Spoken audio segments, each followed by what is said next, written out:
और आज जो विधायक बनकर गए हैं वो बड़े बड़े खनन माफिया हैं।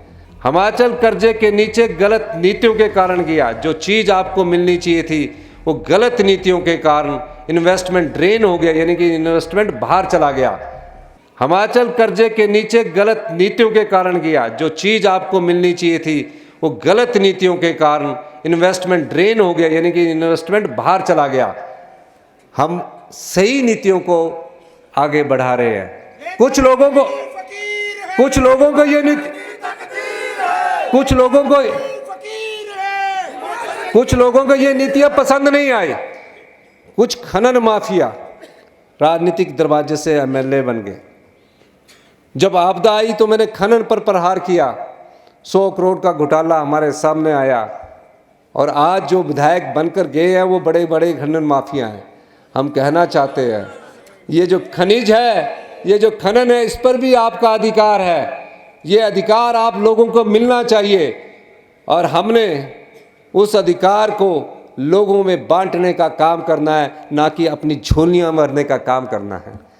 आज मैं आपको ये कह सकता हूँ कि जो हमने 1500 रुपया अपनी माताएं और बहनों को देने की गारंटी को पूरा किया, वो सब हम भ्रष्टाचार के दरवाजे बंद करके अपनी बहनों को देंगे, अपनी माताओं को देंगे, अपनी सभी लोगों को देंगे।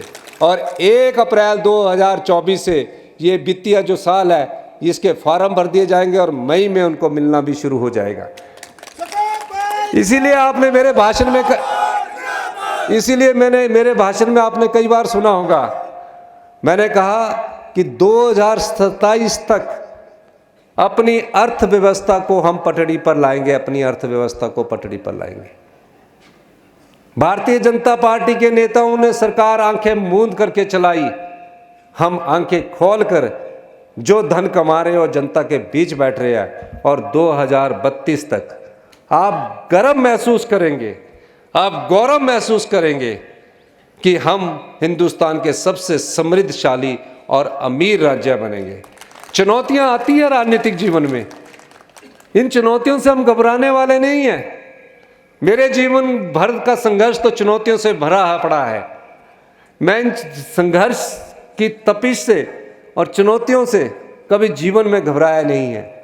और ये भी चुनौती है, हम 5 साल अपनी सरकार का कार्यकाल पूरा करेंगे, ये भी दावा है। और इसके अलावा मैं आपको कहना चाहता हूँ, भारतीय जनता पार्टी ने 5 साल में चोर दरवाजे से भ्रष्टाचार करके सबॉर्डिनेट सिलेक्शन बोर्ड से भर्तियां की है, उनकी इंक्वायरी चल रही है। मुझे पता लगा, बेटे बेटियां मेरे पास आई, रात के 11 बजे मुझे मिली, मैं ऑफिस में था, कि मैं 90% नंबर लेने के बाद भी सिलेक्ट नहीं हो पा रही हूँ।